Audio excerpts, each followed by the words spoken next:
건강365 박광식의 건강 이야기, 오늘은 어지럼증에 대해서 알아봅니다. 한림대 동탄성심병원 이비인후과 홍성민 교수 모셨습니다. 안녕하십니까? 네, 안녕하세요. 주부촌자 여러분, 리포터 전소연 씨 모두 안녕하세요. 네, 안녕하세요. 네, 오늘 제가 관심 있는 분야입니다. 네. 어지럼증. 주변에 어지럼증 환자분들을 많이 보게 돼서요. 네. 그 중에서도 귀에 생기는 문제가 많은 부분들을 차지하기 때문에 오늘 유독 저도 관심이 많은데요. 교수님, 실제로 어지럼증 환자 많이 보실 텐데요. 네네. 귀 문제가 실제로 뭐 한 80%를 차지한다는 게 맞는 얘기인가요? 통계마다 조금 차이는 있습니다. 근데 이제 많이 보면 이제 80%, 뭐 적게 보면 40%에서 하여튼 어지럼증의 제일 흔한 원인은 귀다라는 거는 이제 맞는 말입니다. 그럼 사실 어지럽다는 말을 한국 사람들이 표현을 하지만, 우리나라 사람들이 표현을 그쵸. 하지만 어지럽다, 아득하다, 빙 돈다, 뭐 세상이 빙빙 표현이 너무 다양해서 네. 그게 진짜 어지러워서 그런 건지 아니면 좀 뭐 피가 잘 순환이 안 돼서 그런 건지 뭐 앉았다 갑자기 일어날 때 그 어지럼도 있고, 이 어지럼증, 이비인후과적으로 어지럽다, 귀에 문제가 있는 어지럼증의 그 환자분들이 얘기한 특징이 있을까요? 네네. 그래서 지금 말씀하신 것처럼 어지럽다고 하면 되게 이제 광범위하거든요. 그렇죠. 그래서 뭐 말씀하신 건 일어날 때 갑자기 핑 돈다. 그다음에 이제 뭐 걸을 때 균형감이 떨어진다든지 움직일 때 뭐 몸이 휘청거린다든지 이런 것들이 다 어지러움으로 표현을 하고 있는데 저희 이비인후과 의사들이 관심을 이비인후과의 질환에서 생기는 어지럼증의 특징은 잠깐 방금 나왔지만은 이제 빙빙 도는 느낌, 주변이 돈다든지 아니면 본인이 돈다는 느낌도 있습니다. 그 다음에 특징에 약간 이제 속이 울렁거리고 구역구토감이 생깁니다. 그래서 많은 분들이 이제 구역구토가 생기면 뇌에 뭐 문제가 있는 것으로 생각을 하고 되게 이제 걱정하시고 불안해하시고 하는데, 물론 그런 경우도 있지만 그보다 훨씬 많은 원인은 귀 때문에 생기는 증상이라고 우리가 생각하시면 될 것 같습니다. 그럼 교수님께 딱 어지럼증 때문에 가면 일단 이 어지럼증이 빙빙 도는 어지럼증인지 본인이 도는 어지럼증인지 이거 먼저 이렇게 좀 주의 깊게 들으시겠네요. 네. 그래서 환자분들이 오셔서 어지럽다고 하면 저희가 한 번 더 물어보죠. 어떻게 어지러우세요? 이렇게 여쭤보고요. 그런데 이제 대부분 이제 빙빙 도는 어지럼증이 귀 때문인 경우가 많지만 그렇다고 또 반드시 그런 건 아니에요. 그래서 하여튼 주의 깊은 환자 진찰을 해야 되고 또 필요한 검사를 진행하는 원인이 되기도 합니다. 그럼 그 빙빙 돌 때 구역이나 구토가 반드시 동반돼야 되는 건가요? 그런 게 없을 수도 있는 건가요? 없을 수도 있죠. 네. 근데 이제 그냥. 네네. 근데 이제 많은 경우에는 그런 증상이 생길 수 있다고 돼 있지만 꼭 그렇지는 않아요. 그래서 이제 저희 진단할 때 저희들이 좀 병력 청취도 좀 자세하게 하고. 사실은 우리가 다른 병, 머리 두통이 있다거나 아니면 기침을 한다거나 이런 병은 진료실에 의사 선생님을 만나도 지금도 기침을 하니까, 지금도 열이 있으니까, 지금도 머리가 아프니까 그 자리에서 바로 보여줄 수 있잖아요. 그러면 어지럼증도 그게 계속 지속이 돼서 의사 선생님을 만날 때도 나타나는 건지 보통은, 아니면 그런 게 아니고 어떤 일상생활 중에 어지럽던 것들이 있어서 그걸 갖다가 선생님한테 뒤늦게 얘기하는 형태가 많은지 좀 그런 게 궁금한데요. 실제로 저희 진료 현장에서 보면 한 반반 정도 되는 것 같아요. 그래서 실제로 환자가 어지러워서 지금 핑핑 도는 느낌이 생기셔서 응급실에 오셨다가 집에 가지 못하시고 진료실에 오시는 경우가 있고요. 그다음에 이제 질환에 따라서 뭐 증상이 뭐 일주일, 2주일 이상 가는 경우도 계속 있기 때문에 그런 경우에는 저희가 환자를 보고, 그런 경우에는 사실 진단하기가 더 쉽죠. 현재의 증상 저희가 직접 보고하는 거니까. 근데 이제 그렇지 않은 경우도 실제로 있어요. 뭐 한 달에 한두 번씩 어지럽다. 근데 지금은 괜찮다. 그래서 그런 경우에는 진단을 위해서는 일단 병력 청취를 잘 자세하게 해야 되고 그다음에 뭐 검사가 도움이 될 수 있겠습니다. 근데 저 진짜 궁금한 게 아니 사실은요 이게 어지러울 때 저희 어머님이 너무 심하게 정말 빙빙 돌고 구토하고 막 이래서 막상 병원을 갔어요. 근데 그 어지럼증이 멈춘 거예요. 네. 그래서 그 응급실에 갔는데 내 교수님이 오시기 전까지 기다린 거죠. 네. 근데 너무 멀쩡하신 거예요. 그래갖고 뭐 이제 이렇게 안저 검사 같은 거 이제 이런 거 하긴 했는데 괜찮으신데요? 이렇게 얘기를 하시니까 실제로 그런 경우가 많이 있고요. 만약에 그런 경우라면 대개 귀 때문에 생긴 원인이 많아. 귀에 생긴 원인이 급속하게 생겼다가 증상이 또 빨리 좋아지는 경우가 있거든요. 그래서 그런 경우라면 오히려 더 귀로 생기는 어지럼증을 저희가 생각을 하게 됩니다. 그러면 사실 귀하면 우리가 물론 뭐 평형 감각을 다루는 기관이라고 생물 시간에 배워서 알고 있긴 하지만 대부분 소리와 관련된 건데 귀에 어떤 그런 기관들 때문에 우리가 이런 빙빙 도는 어지럼증이 발생하는 건가요? 이제 귀에 말씀하신 것처럼 이제 청각 기관이 있고 이제 어지럼증 기관이 있는데 어지럼증 기관이 두 가지로 또 나뉩니다. 그래서 이제 이석 기관과 세방고리관 이 두 부분 나뉘는데 빙빙 도는 어지럼증은 이제 세방고리관에 문제가 생겼을 때 빙빙 도는 어지럼증을 느끼고요. 이석기관에 문제가 생겼을 때는 빈도는 훨씬 적어요. 세방고리관은 적지만 그럴 경우에는 좀 우리가 몸의 균형감이 떨어진다든지 이석증에 문제가 있을 때요? 네네. 아니요 이석증은 아니고 이석기관이 이석기관에 문제가 있을 때 아니면 몸이 갑자기 뭐 급속한 이제 하강감이라고 해야 되나요? 몸이 갑자기 바닥으로 이제 빨려 들어간다든지 뭐 그런 느낌을 가질 수도 있다고 돼 있어요. 그러니까 쉽게 설명을 해주시네요. 그러니까 우리가 청각 기관도 있지만 귀 안에는 우리가 어지럼증 기관이 있다. 근데 그 두 개로 나눠지는데 세방고리 기관하고 그 다음에 이석 기관이 있다. 그러니까 훨씬 더 조금 이해가 더 쉬운 것 같아요. 뭐 전정 뭐 이런 어려운 단어를 쓰시지 않고 좀 쉽게 얘기를 해주시니까 결국 세방고리 기관은 그 세 축, 그러니까 X, Y, Z라는 이 입체의 세 축을 갖다가 감지하는 거죠. 감지하는 기관인 거죠. 네네네. 그리고 이석 기관이라는 거는 그 귀 안에 있는 작은 그 이석이라는 돌들이 그 우리의 위치나 이 평형 감각을 갖다가 이렇게 잡아주는 그 기관이라고 생각하면 될까요?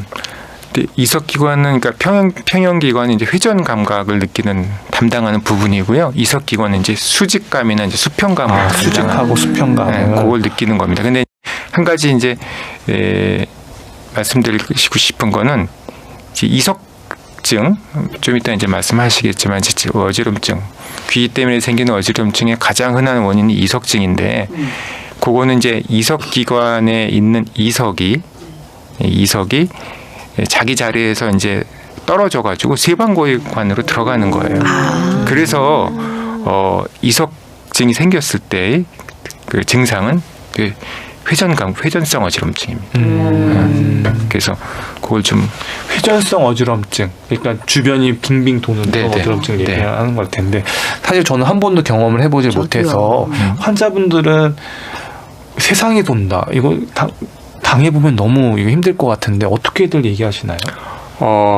사실 이제 이석증이라는 게 이제 그 아까 말씀드린 것처럼 이석기관인 이석이 자기 자리에서 떨어져서 세방고리관으로 들어가는 건데 이게 이제 세방고리관으로 들어가서 가만히 있을 때는 어지럼증이 없어요. 근데 이제 머리가 움직이게 되면 이게 이제 왔다 갔다 하면서 어지럼증 신경을 순간적으로 확 자극을 하는 거죠.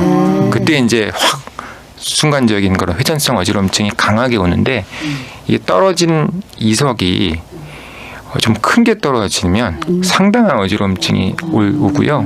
작은 게 떨어지면 또 약하게 올 수도 있어요. 근데 환자분에 따라서 정말 금방 어떻게 될 것 같다. 자기가 어떻게 될 것 같다. 금방 죽을 것 같다. 그다음에 이제 그래서 그런 환자분들은 좋아진 다음에에서도 그 극심한 그런 정신적 트라우마 때문에 또 많이 불안해하고 그러신 분도 계세요. 근데 그 돌깔이 왜 떨어지는 거예요, 도대체? 그거는 이제 아니. 차츰차츰 알아보도록 알겠습니다. 하고요. 사실 어지럼증을 얘기했을 때 귀에 생기는 게 한 80% 통계마다 다르다고 하셨지만 사실 어지럼증이 있을 때는 좀 여러 가지 전신적으로 좀 들여다봐야 될 필요가 있지 않나요? 뇌에도 문제가 있을 수 전혀 없는 건 아니고 또 심장에도 문제가 있을 수 있고 혈액에도 문제가 있을 수 있고 다양한 원인들이 있을 것 같은데 좀 실제적으로 어지럼증 환자가 왔을 때 좀 어떻게 체계적으로 좀 접근하시는지 궁금합니다. 또 요즘에는 이제 환자분들이 이런 어지럼증에 대한 이제 관심을 갖고 있어. 제가 전공의 할 때만 해도 어지럽다고 하면 환자분들이 다 내과로 갔습니다. 네, 빈혈이라고 다 생각을 했죠. 근데 지금 우리나라가 뭐 잘 먹고 잘 살고 된 이후로 사실 빈혈 때문에 어지러워하시는 분은 거의 없어요. 물론 이제 뭐 장출혈이나 어떤 출혈성 질환을 갖고 계신 분들은 이제 피 양이 줄면서 빈혈 증상이 생길 수가 있는데요. 실제 그래서 이비인후과로 사실 많이 오세요. 실제 요즘엔 근데 이제 환자가 왔을 때 아까 우리 회전성 어지럼증이라든지 그다음 병력 청취 우리가 이제 귀에 생기는 어지럼증의 특징이 있어요. 아까 뭐 구역구토가 말씀드렸고요. 또 귀의 증상, 난청이나 또 이명을 갖고 계신 분들이 있습니다. 그래서 그런 것들이 있는지를 확인을 하고 그 다음에 이제 또 어지럼증을 유발할 수 있는 게 이제 뇌질환이죠. 급성 뇌경색, 그다음에 급성 뇌출혈 이런 것도 어지럼증을 유발할 수가 있는데 그런 분들은 이제 위험인자라고 뭐 고령이라든지 당뇨, 고혈압, 고지혈증 이런 거 갖고 계신 분들이 있습니다. 그래서 그런 고령인 분들이 어지럼증이 좀 오래 간다. 뭐 극심한 두통을 가지고 있다. 이런 것들이 있으면 당연히 이제 신경과로 보내서 협진을 시행을 하고 있고요. 그다음에 이제 심장 질환, 뭐 가슴이 두근두근 거린다든지, 뭐 부정맥 병력이 있다 이런 분들은 또 어지럼증이 생길 수가 있어요. 그래서 그런 것들을 자세하게 문진을 하고 그런 것들이 또 의심될 경우에는 순환기 내과 쪽으로 저희들이 보내드리고 있습니다. 네. 건강365 박광식의 건강 이야기는 KBS 홈페이지와 유튜브, KBS 콩 그리고 팟캐스트로 서비스되고 있습니다. 오늘은 어지럼증에 대해서 특히 이석증과 관련해 한림대 동탄성심병원 이비인후과 홍성민 교수와 함께 자세히 알아봅니다. 그러면 교수님, 이석증의 경우 어지럼증을 일으키잖아요. 주로 잘 발생하는 연령대가 있습니까? 요즘 트렌드는 또 어떤지도 궁금합니다. 이석증은 결론적으로 말씀드리면 이제 연세 드신 분들한테 많아요. 그래서 사실 이석증이 아까 그 왜 이석이 그럼 자기 자리에서 왜 떨어지냐를 여쭤보셨는데 아직 잘 몰라요. 갑자기 옵니다. 이게 근데 우리가 이제 통계를 내봤더니 연령 50대, 60대, 70대 환자분들한테 많아서 이게 어떤 연령 증가에 따른 생리적 변화로 인해서 이게 결국에는 이석기관의 이석들이 자기네끼리 이렇게 여러 조각들이 이렇게 붙어 있는데 이게 붙어 있는 힘이 약해지면서 우리가 나이 드시면 뼈도 좀 약해지듯이 그런 것들이 붙어 있는 힘이 약해지면서 이렇게 뚝 떨어지는 게 아닌가 이렇게 생각을 하고 있고요. 그래서 대부분 원인은 잘 모른다 하는 게 라고 돼 있고 그 다음에 이제 원인을 알 수 있는 경우가 있어요. 이석증이 생기는 원인이. 두부 외상, 머리를 심하게 부딪히고 난 다음에 충격이 가해지면서 이석이 떨어지는 거죠. 그런 경우가 종종 있고. 근데 그런 경우는 이제 젊은 사람들한테 많겠죠. 특히 아이들에도 그런 경우가 있습니다. 아까 그 고연령층이 많다고 그랬는데 아이들이 생기는 경우가 간혹 있거든요. 그런데 조그만 애, 뭐 5세, 7세, 8세 이런 애들이 머리를 갖다가 다치고 나서 그런 경우가 있고 그 다음에는 이제 귀에 생긴 어지럼증의 원인 중에 하나가 이제 전정신경염이라고 있는데요. 이게 이제 결국엔 전정신경의 염증 반응으로 인해서 어지럼증이 생기는 건데 거기에 2차적으로 이석증이 생길 수가 있어요. 그래서 귀 안에 어지럼증 기관 안에 염증 반응이 일어나면서 그러면서 이제 이석이 자기 자리에서 이탈을 하는 거죠. 그런 경우를 우리가 2차성 이석증이라고 그래요. 그럼 좀 정리를 해보면 이석증은 연령이 많은 고령에서 많이 발생한다가 일단은 맞는 얘기인 거죠. 네네. 그리고 뭐 외상이나 이런 걸로 인해서 젊은 연령, 어린애에서도 나타날 수 있다. 네. 그리고 젊은 연령층에서는 상대적으로 드물다. 이렇게 보면 되겠네요. 그렇습니다. 네. 그럼 이석증에 대해서 좀 여러 가지 얘기들이 나왔지만 좀 정리를 한번 하고 넘어가야 될 것 같아요. 이석증은 의학적으로 어떻게 설명되는지, 그리고 그 원인에 대해서도 한번 좀 정리하는 시간을 한번 좀 가져볼게요. 어떻게 설명이 가능할까요? 앞서서 얘기를 하셨던 건데요. 그러니까 이석증에 대한 정의랄까요? 정의부터. 네네.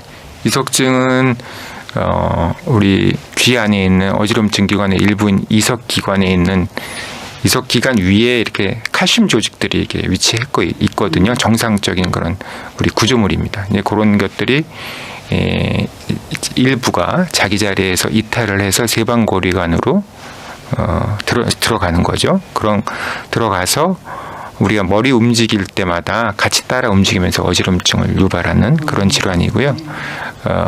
원인은 크게 보면 이제 1차성, 2차성으로 나눌 수 있는데 1차성은 특별한 원인 없이 오는 거고 노인분들 이제 그 연령층이 고연령층에 많다라고 이제 생각을 할 수가 있습니다. 그다음에 이제 2차적으로 생기는 이석증은 두부 외상이라든지 아니면 뭐 전정신경염 같은 그런 질환에 동반해서 2차적으로 생기는 그렇게 설명할 수가 있겠습니다. 저는 이석증의 어지럼증을 얘기할 때 하나 궁금한 건 이게 스트레스랑 연관이 없나요? 모든 질환이 스트레스하고 연관성을 다시 빼놓을 수는 없겠죠. 네. 그런데 우리가 과학적으로 이석증이 스트레스와 연관이 있다라고 하는 아직 결과는 없어요. 네. 그러니까 뭐 스트레스 때문에 막 세상이 빙빙 돌거나 이런 경우는 좀 아니라는 거죠. 이석증으로 인한 어지럼증. 이석증으로 인한 건 아니지만 하여튼 다른 귀 질환 우리가 또 다른 귀 이석증 말고 메니에르나 뭐 이런 거요. 네, 메니에르나 뭐 전정신경염 같은 경우에는 사실 스트레스 많아지면 면역력 떨어지면서 또 올 수 있다고 되어 있기 때문에 그런 경우에는 또 연관성이 있을 수 있겠습니다. 그럼 이석증의 어지럼증의 어떤 그 양상은 어때요? 그러니까 앞서서 얘기한 그런 어지럼증의 형태하고 빈도, 기간 그런 것들을 방치했을 때는 이게 언제까지 이게 지속이 되는지 이런 것들에 대해서는 어떻게 알려져 있나요? 이석증은 이 이석의 세방고리관으로 들어가는 거기 때문에 우리가 이제 생활하면서 머리가 계속 움직이죠. 네. 아무리 어지러운 환자라도 머리를 움직이지 않고는 살 수가 없으니까 그래서 자연적으로 치유되는 경우가 많이 있습니다. 생각보다. 그래서 응급실에 오셨다가 며칠 있다가 이제 응급실이라는 곳은 뭐 이석증을 진단하고 치료하는 것보다는 어떤 급성 질환, 뭐 지금 빨리 처리하면 안 되는 그런 뇌질환 같은 게 있는지를 평가하는 기관이기 때문에 일단 증상 치료를 하고 이비인후과로 이제 예약을 해주면 다다음 날 오시면 또 이석증이 좋아지시는 분들이 많이 있어요. 그래서 자연적인 그런 치유되는 과정이 있으신 분들이 종종 있으시고요. 하지만은 치료가 제대로 안 됐을 경우에는 또 한 달, 2달, 3개월 이렇게 오래 가시는 분도 있어요. 6개월 이상 가시는 분도 있고요. 그래서 그러면 뭐 어지럼증이 오면은 그 어지럼증의 지속 시간이 뭐 1시간, 2시간 이렇게 되는 건가요? 아닙니다. 이제 머리가 움직일 때만 이제 어지럽기 때문에 머리를 움직이지 않고 가만히 있으면 괜찮다가 머리를 움직이면 순간적인 강한 어지럼증이 보통 한 1분 내외로 돼 있어요. 물론 오래간 더 5분 이상 가는 경우도 있지만 그 회전성 어지러움은 대개 1분 내외다. 그 다음에 특징이 이제 보통 아침에 일어날 때 어지러워하시는 분들이 많거든요. 아니, 주무시다가 화장실 가시려고 일어나시다가 또 어지러워하시는 분들이 있고. 그래서 이제 가만히 이제 오랫동안 누워 있으면 이석이 떨어진 게 한 곳에 이렇게 모여 있다가 이제 머리를 들면서 그때 이제 한꺼번에 확 움직이면서 어지럼증 신경을 자극하게 되는 거죠. 그래서 이제 그런 보통 아침에 일어날 기상시에 아직 어지럽다 하면은 대기 이석증인 경우가 많아요. 네. 그 어지럼증이 그럼 회전성으로 이렇게 세상이 도는 것처럼 나타나는 어지럼증을 얘기하는 거죠. 네, 맞습니다. 그러면 머리를 움직이지 않고 살 수는 없잖아요. 네, 네. 그러면 이석증 결국은 다시 뭐 접착제로 그 이석을 갖다 붙여놓지 않는 한은 계속 평생 그렇게 하고 살아야 되는 건가요? 그래서 이제 이석증을 우리가 치료할 때 우리 이제 그 체위 변환 치료, 우리 이석 치환술이라고 얘기하는데요. 그 이석을 이제 제자리로 이제 돌려놓는 겁니다. 그래서 이석 기관으로 빼내는 거죠. 그래서 여러 가지 우리가 이석이 생기면 우리 아까 세방고리관이 말씀드렸는데 세방고리관이 세 개가 있죠. 한쪽에 세 개, 총 6개가 있고요. 그다음에 이제 이석이 떨어져서 이렇게 돌아다닐 수가 있는 돌아다니는 게 있고 또 어디에 붙어서 같이 따라 움직이는 게 있어요. 총 12가지 조합이 있습니다. 거기에 따라서 다 이석 치환술 방법이 달라요. 그래서 치료 방법이. 네네. 그래서 이제 병원 저희가 환자분 오시면 그 위치나 그 특성을 찾아가지고 거기에 맞는 이제 이석 치환술을 합니다. 근데 이제 이석 제대로 이렇게 집어넣으면 요게 이제 자기 자리로 집어넣으면 거기에 이제 그 위에 젤라틴 성분의 이제 물질이 이석 기관 위에 아래에 있어요. 그래서 이석이 자기 자리에 오면 그 젤라틴 성분에 딱 달라붙는 거죠. 마치 자석처럼 붙는다 이렇게 표현해야 될까요? 네. 그러면 이석은 귀에 생기는 돌 이런 개념은 아닌 거죠? 생기는 건 아니고요. 원래 있던 기관입니다. 원래 있던 기관이 네네. 있는 거고. 그럼 크기는 한 어느 정도예요, 이석은?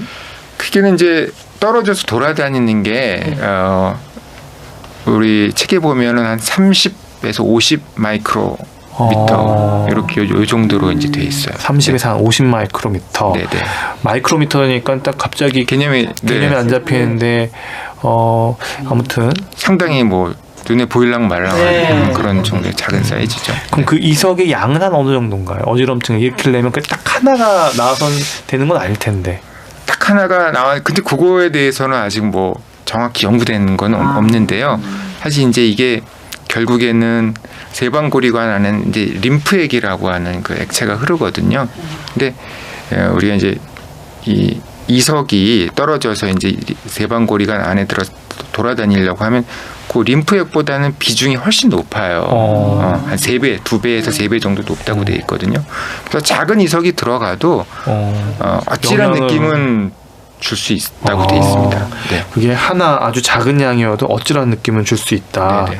그러면 이 이석 증상이 있을 때 일단 대처법이랄까요? 사실은 이게 뭐 신호등이나 운전 중에도 갑자기 이런 증상이 발생하면 상당히 위험한 상황일 텐데 일단 일상생활에서 좀 이렇게 회전성 어지럼증을 느낄 때 좀 어떻게 하면 좋을까요? 근데 다행히도 그 이석증 환자분들은 앉아 있을 때는 증상이 잘 없어요. 그래서 운전하실 때 상당히 되게 불안해하시는데 똑바로 앉은 자세에서 이렇게 고개를 꼿꼿이 선 자세에서는 일단 어지럼증이 올 수는 있지만 되게 확률적으로 매우 낮다는 걸 말씀을 드리고요.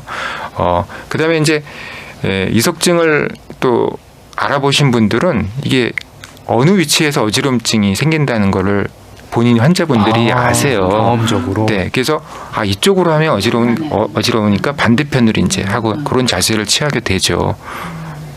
그러면 이제 병원에서 실제로 응급실로 오는 경우도 있잖아요. 네네. 그럴 때는 진단을 위해서 병원에서 어떤 검사를 하게 되나요? 근데 이제 응급실에서는 사실 이제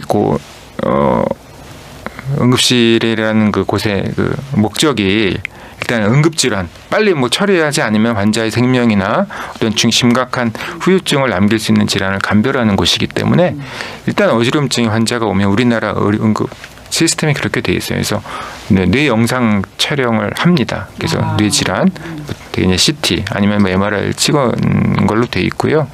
그러한 것에 이제 문제가 없으면 저 이제 이비인후과 선생님을 이제 콜해서 이비인후과 선생님이 이제 진료를 보는데 사실 이제 응급실에서는 그런 전정신경 검사 장비가 또 잘 안 돼 있기 때문에 근데 간단한 이제 응급처치를 하고 아마 대부분 이비인후과 외래로 그러면 오시게 아마 하는 걸로 진짜 궁금한 건 그럼 외래에서 이 전정신경형 검사나 아니면 그 세방고리관이라는 우리 귀에 있는 그 기관에 그 이석이 떠다니는 걸 갖다가 그러니까 굴러다니는 걸 갖다 이렇게 볼 수 있는 그런 장비들이 있는 건가요? 아닙니다. 그거는 실제로 볼 수 있는 건 아니고요. 우리가 이제 어지럼증 그 신경이 결국에는 이제 이 눈을 움직이는 그런 안구 움직임 신경하고 연결이 돼 있어요. 그래서 우리가 어지럼증 신경 신경 검사, 이석증 검사도 마찬가지지만 검사를 할 때 우리가 이제 안경을 쓰고 우리 눈을 관찰하면서 이제 검사를 합니다. 그래서 어지럼증 신경이 과도하게 자극이 될 경우에는 자기 의지와 상관없이 심한 안구 운동이 발견이 되고요. 그다음에 이제 어지럼증 신경 기능이 떨어지는 경우도 있거든요. 그런 경우에는 이제 안구 움직임이 관찰이 돼야 되는데 또 잘 안 되는 경우가 있어요.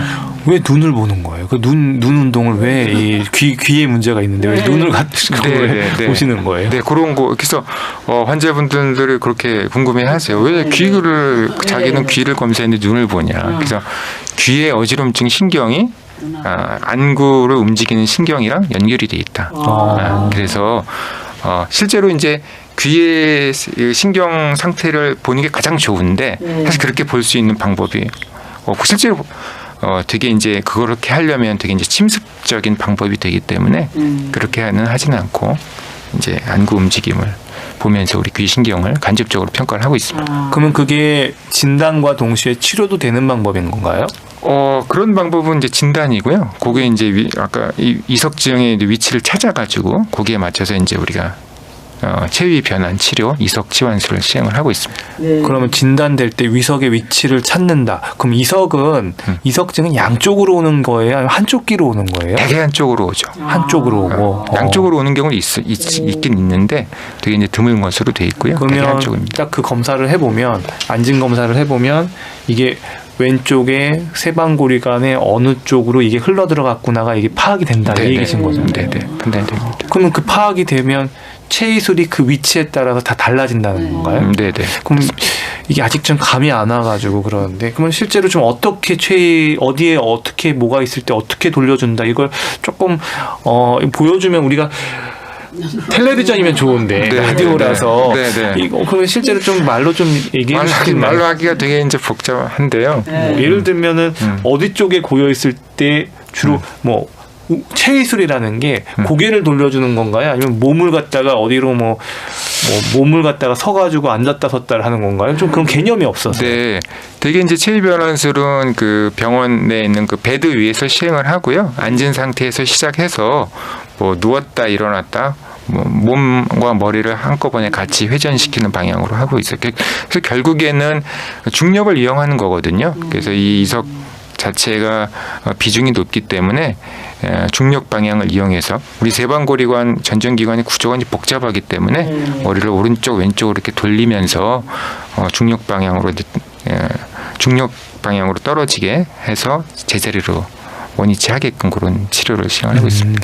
그러니까 마치 이렇게 그 미로 속에서 네, 이리저리 이렇게 미로 장난감을 돌리면서 그 구슬이 이렇게 밑으로 흘러내리도록 하는 맞습니다. 그런 원리인 것 같은데요. 네, 좋은 편이신 것 같아요. 그러면 성공률 한 어느 정도 돼요? 성공률은 한 번 치료했을 때 60에서 70%. 꽤 높네요. 네. 그래서 이제 치료를 하고 나면 환자분들이 가뿐해져서 괜찮은 것 같아요 하고 가시는 분들이 많고요. 보통 이제 뭐 다음 날이나 2, 3일 때 오셔서 혹시 남아있으면 2번 치료를 하시면 대개 한 8, 90%는 다 좋아지시는 걸로 되어 있습니다.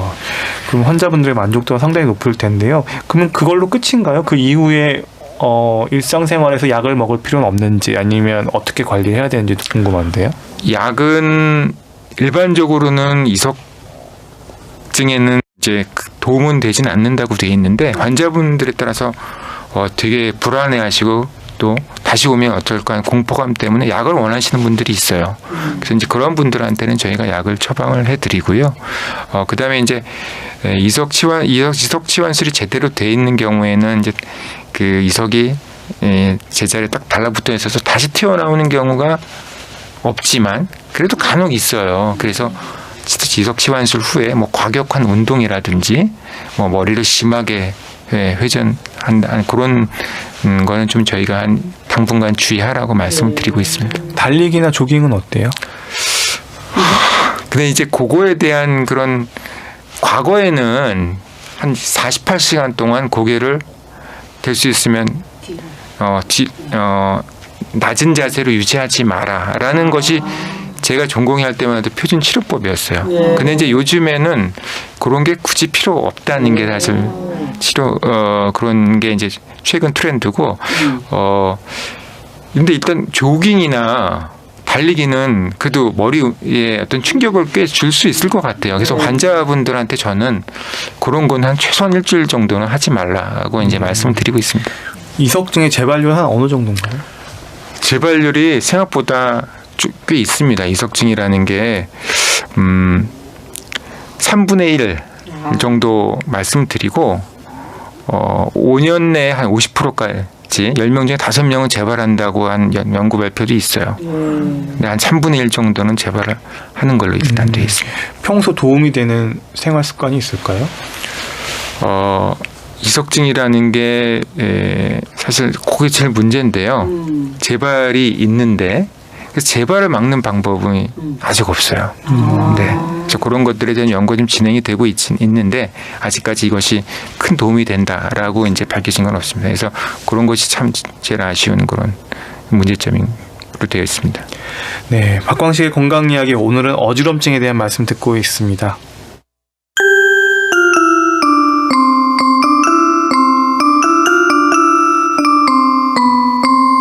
KBS 라디오 건강 365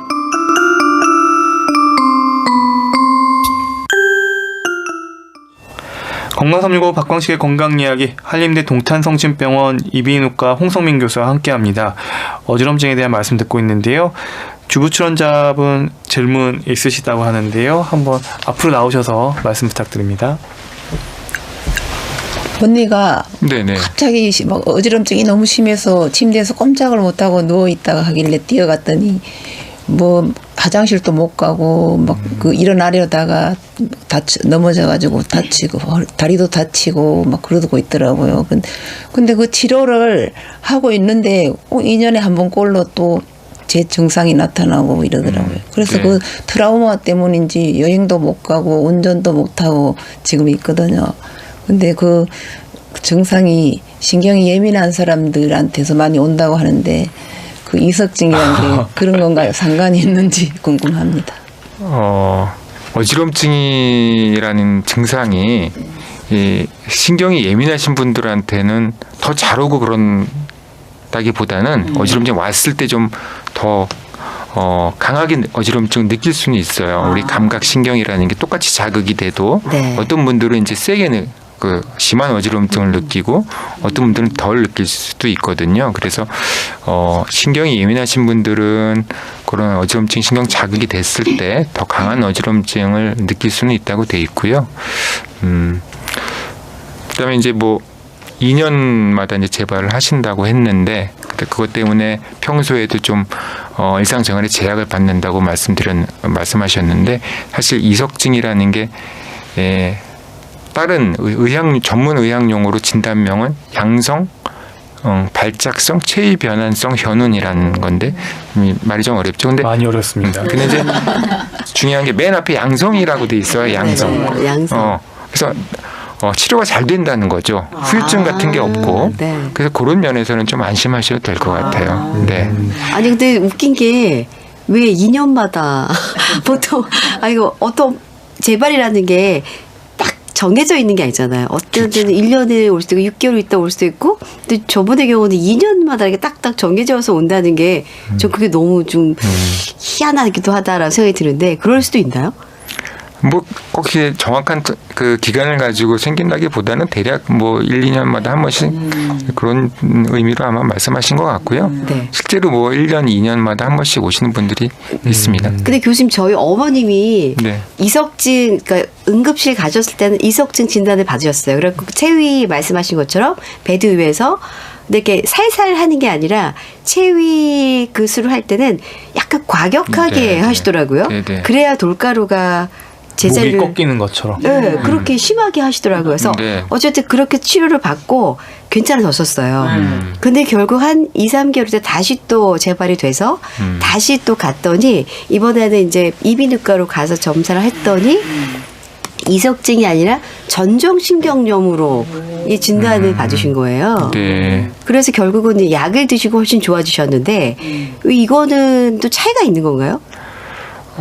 실제로 전정신경염하고 이석증이랑 또 같이 병발이 되시는 분들이 있고요. 물론 이제 두 가지가 함께 오면은 어지럼증이 좀 더 심하게 올 수 있다고 돼 있고, 이석증이 또 자연적으로 또 치유가 될 수 있다고 말씀드렸지 않습니까? 그래서 이제 두 번째 그 증상이 생기셨을 때 이석증이 초기에는 같이 왔었을 수도 있어요. 근데 이제 검사를 위해서 병원에 가셨을 때는 이석증이 자연 치유가 되고 전정신경염만 좀 남아 있었을 가능성도 있고 뭐 그럴 가능성도 있습니다. 그래서 하여튼 귀에 전정신경염 생기면 또 2차적으로 어지럼증이 이석증이 생길 수 있다. 그렇게 말씀드릴 수 있습니다. 저도 궁금한 게 하나가 있는데요. 사실 어지럼증이 귀 때문에 생겼다 할 때 사실 그 귀에서도 생기는 어지럼증도 또 여러 가지가 또 있잖아요. 그 어지럼증이 좀 경중이 좀 다른 것들이 있는 건지, 그리고 그 어지럼증은 좀 어떻게 구분할 수 있는 건지, 뭐 메니에르나 아니면 이석증이나 좀 그 귀로 생기는 어지럼증에 대한 구별법이랄까요? 귀에 생기는 어지럼증의 가장 흔한 원인이 이석증이고요. 그다음에 이제 두 번째, 세 번째 생각을 해볼 수 있는 게 이제 메니에르병 아니면 이제 전정신경염이 있습니다.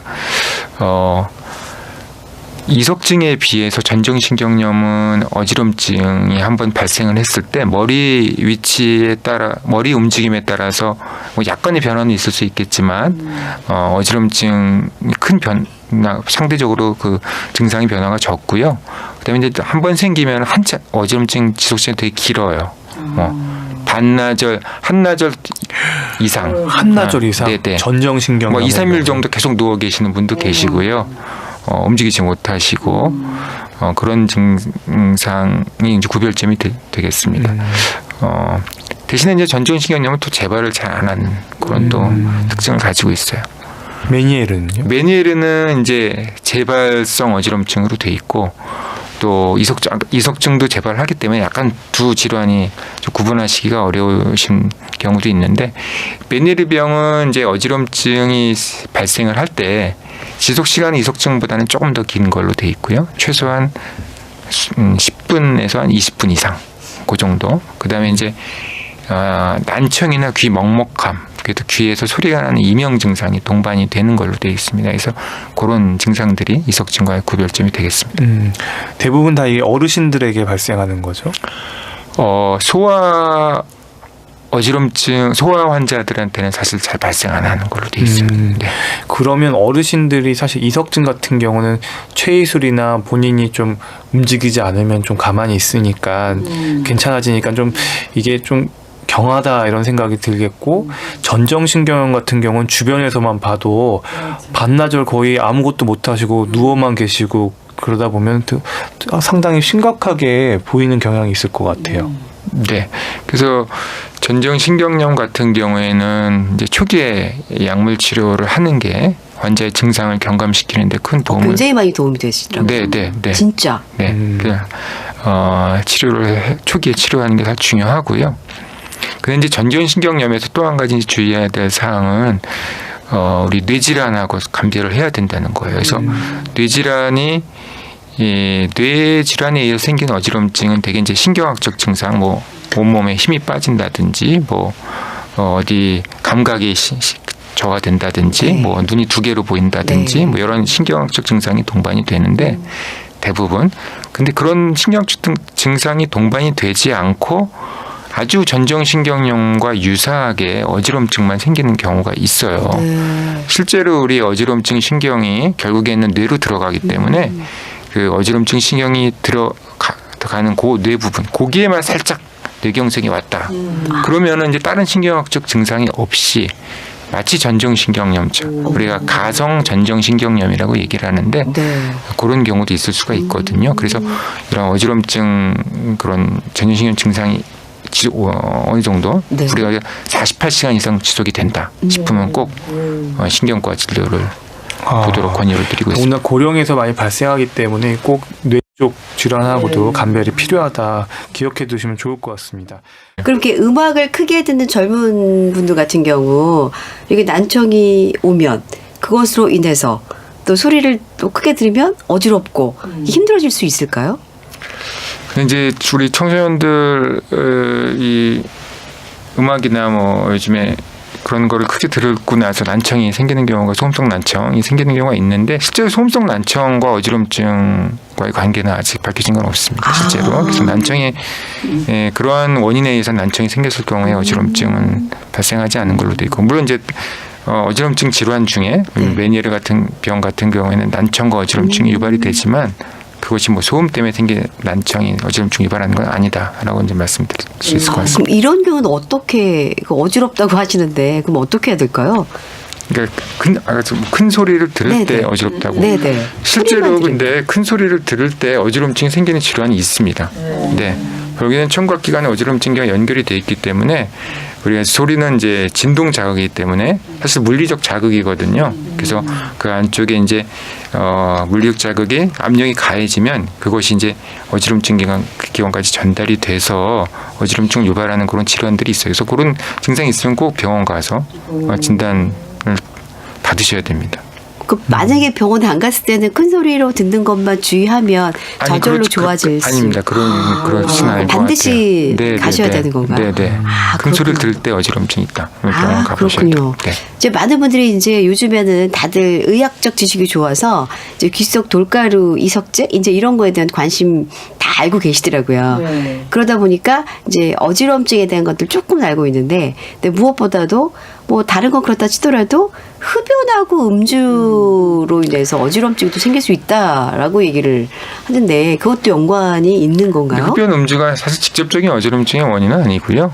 어지럼증이 생겼을 때 그런 것들을 하면 아무래도 어지럼증 증상을 좀 더 강하게 느낄 수 있다 이런 아마 의미로 받아들이시면 될 것 같습니다.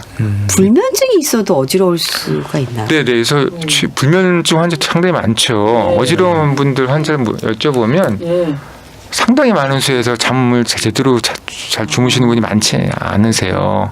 그래서 실제로 불면증이 있으시면 어지러워하시는 분들이 있습니다. 많이 계십니다. 그건 많은 그런 연구 결과에서 밝혀진 바고요.